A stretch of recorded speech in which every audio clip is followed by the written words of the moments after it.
You really mean it when you say that my feeling good and my feeling bad is only about me related to me. You can use a lot of different excuses. People say, I'm sad because my lover left. And we say, no, you're not.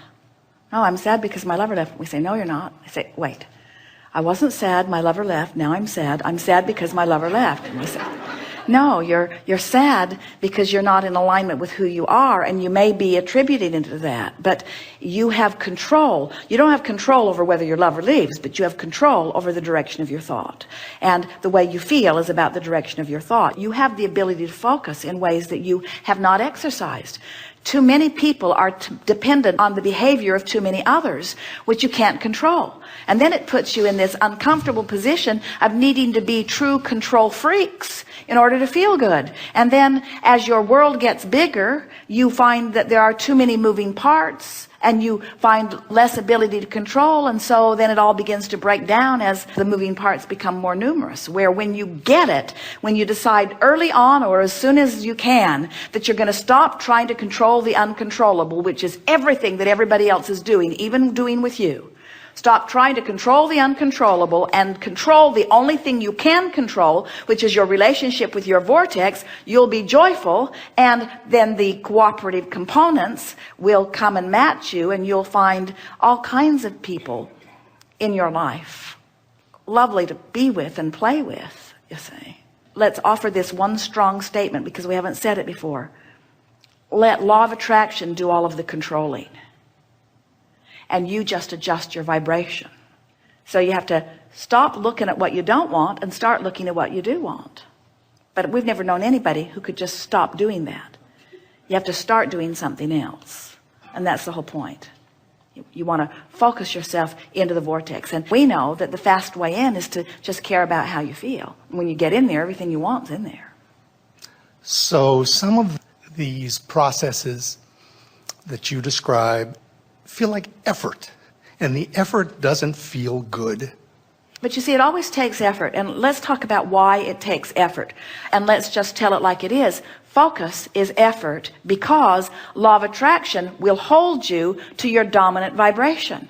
So if I've been beating the drum of I don't have enough money, and I've been noticing evidence of not having enough money, and in my noticing that I don't have enough money, I activate a vibration so it keeps me in that position of not having enough money, then to think about having more money is not as easy as noticing that I don't have enough money. It takes effort to imagine beyond what is. That's really what we're talking about. It's easy. It's like it's easy to turn on the television and watch what they're offering. It's more difficult to think your own thought. It's easy to just hear what someone's saying to you. It's more difficult to guide the conversation in a more positive direction. It's easy to observe. It's more difficult to focus. And yet there is so much more reward in focusing than there is in just observing. So most people have trained themselves. You have patterns of thought about money. You have patterns of thought about your body. You have patterns of thought about teachers. You have patterns of thought about government. You have patterns of thought about ecology. You have patterns of thought about medicine. You have patterns of thought about animals. You have patterns of thought about cats. You have patterns of thoughts about dogs. Some of you like dogs and don't like cats. Some of you like cats and don't like dogs. You have patterns of thoughts about all kinds of things. A pattern of thought just meaning a thought that you thought. Maybe your mother thought it and she thought it and spoke it, and then you thought it and listened, and then it doesn't matter where the thought got started, but you've got an active vibration about a lot of different subjects. So let's say your active vibration about the subject of something that you want improvement in. Let's say your active thought is that we are in the middle of a financial crisis. And let's say that your active thought is that costs are going up and incomes are going down, and the government is trying to fix it, but there are so many moving parts that even the best of them are in a state of confusion. And so that's your active thought, that you've talked about it, you've thought about it, you've listened, you've reasoned it out. That's your active thought. Well, it takes discipline to think a different thought. And many people would say it's not just that it takes discipline to think an improved thought. Abraham, I don't want to think an improved thought because I've been trained to tell it like it is. I've been trained to face reality, to tell the truth. So now this vibration, this reason that it's harder to think a different thought has many layers of reasons. My mother told me to always tell her exactly the truth. And I don't always do it, but I feel guilty every time I don't. So I've trained myself into this thought, and now it's difficult to think a thought that's different. And we want to say, oh, hear this. The only reason that it's harder to think the optimistic thought about the subject that you've been pessimistic about is because the habit of thought has a vibration active within you, and law of attraction's holding you there. Law of attraction's holding you there. Law of attraction's giving you other thoughts that match it. Law of attraction's bringing you to people who think the same thing. Law of attraction's bringing evidence to you to support your belief. In other words, of course it's hard because reality has been formulating around it, and you believe your reality. And oh, did you just hear that? You believe that reality, and we want you to believe this reality. We want you to believe the vibrational reality. We want you to believe the reality of the whole of you, you see. And when these two realities merge, and the only way these are, oh, this is so good. The only way these two realities can merge is if you come this way into your vortex, because your vortex is never going to merge with this reality. If the source within you would merge with sickness, your planet would be sick and dead soon. If the source within you would merge with economic decline, it would be over for you. In other words, there would be endedness, but that's not ever going to happen because the whole system is such that the source within you holds the leading edge position that is achieved by your asking from the contrast that you live. Are you getting that? When you know what you don't want, you ask for improvement, and improvement becomes the new order of the day. And the new ones being born and all the new energy coming in all come from that vantage point. We've all got a perpetual well-being thing going on here that no matter how negative any one of you get, you cannot disrupt the system. All you can do is pinch yourself off and have an unpleasant time for a while until you croak, and then you're right back in the game again. You see. And in those instances in which I actually feel good or bad, then it's about me to me. When you recognize how you feel, then you are taking responsibility for what's happening. In other words, when we first began expressing in this way, it was delightful to watch Esther, because when something really wonderful would happen, she would say, I did that. Mm-hmm. And when something not wonderful would happen, she would say, I did that. And there was something empowering about knowing that since she did it, she could do it a different way if she chooses to. But it's easy to forget because there are so many moving parts. It's so easy to give other people credit for the way they behave. That's sort of what feels logical to you, but it isn't logical, because the way they're behaving to you always matches your expectation. People will raise or lower to the level of your expectation. And that's why sometimes it's hard to focus yourself into a new place. As we say, you've been thinking that way, you've been getting feedback, which is why you think that way, so you get feedback, which is why you think that way, which is so you get feedback. It's just a spiral of attraction, you see. But only when you care about how you feel, so you start directing your thoughts based upon how they feel rather than upon the reality. Esther will say, Abraham, but it's true. Not so much anymore, but she tried it for a while. But Abraham, but it's true. You got to give me that. And we say, don't use the truth of something as your criteria for your focus, because there are all kinds of things that are true that you don't want to keep active in your vibration.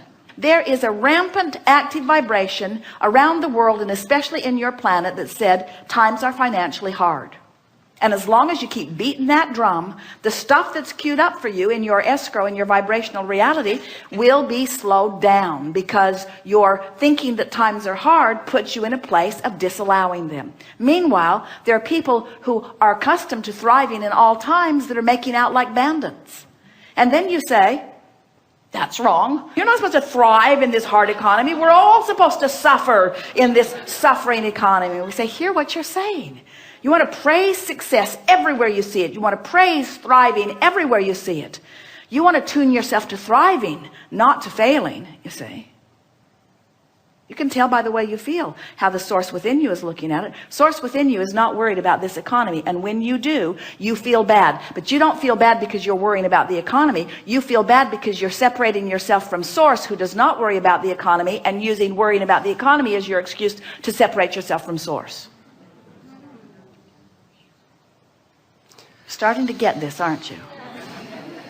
You're not ever going to look at the absence of something that you want and feel good. It's just that simple. You cannot look at lack and be in alignment with who you are. You cannot criticize and be in alignment with who you are. You cannot be mad at somebody and be in alignment with who you are. You cannot be afraid of anything and be in alignment with who you are. A battle against anything is a battle against you. Yes. That's the best way of saying it. A battle against anything is a battle against your alignment. That's it. That's it. That's the only thing you have to know. Oh, and think, while it's a little difficult to wrap your thoughts around this because it's not the way many of you have been thinking, we got to tell you, it's a whole lot easier than getting all those moving parts to line up. So let's see. So Iraq is a mess.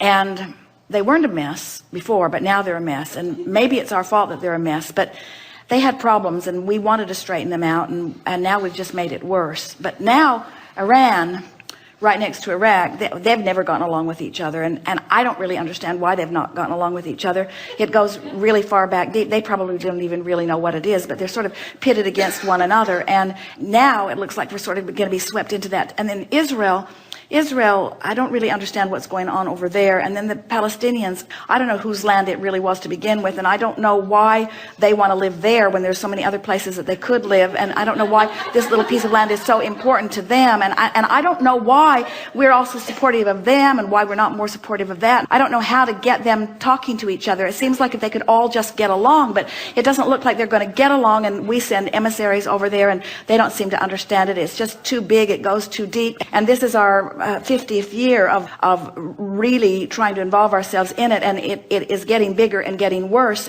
And there have been many hundreds of thousands of people that have died in this conflict, and I don't really understand what any of them thought about it, and I don't know what to do about it. And I know that there are a lot of people that I love that are over there that are working on it and trying to do something about it, and I know they all have their perspective, but I don't know how broad their perspective really is. I don't know how much those soldiers that have gone to really fix it really understand about all. I don't know how much they get to really talk to the people that are there. I don't really know what the Iraqi people are really thinking or feeling. I don't think they really like us very much. I think they would like us to leave, and yet I think they're afraid that if we leave that things will get worse, and I don't know. I thought I voted for someone who was going to do something different about it, but I don't know what he was dealing with. I don't know who said to him when he got there, but it seems to me that what he said before he was elected and what he's doing after he was elected was not really the same thing, and I sure would like to talk to him about it, but I don't think there's much chance that I'm ever going to get to talk to him about it.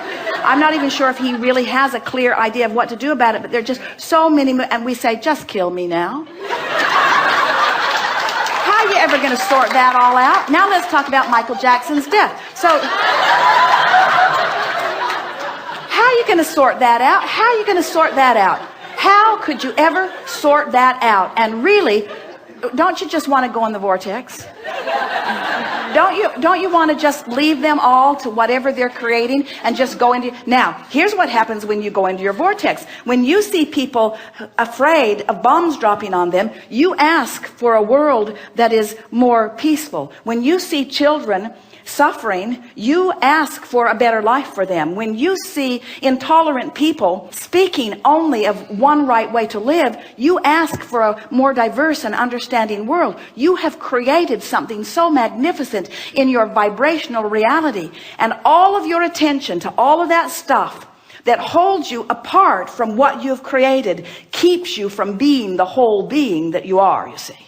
Trying to control the uncontrollable keeps you outside of your vortex. And these simple processes of wanting to feel good and reaching for the thought that does, and reaching for the thought that does, and reaching for the thought that does until it does, and then holding to the thought that did feel good and holding to it and holding to it until you have activated and trained yourself into that vibration, until you become a vibrational match to the better world that you are asking for. The better world cannot show itself to you But in the moment you become a vibrational match to the better world that you're asking for, it'll show up here and here and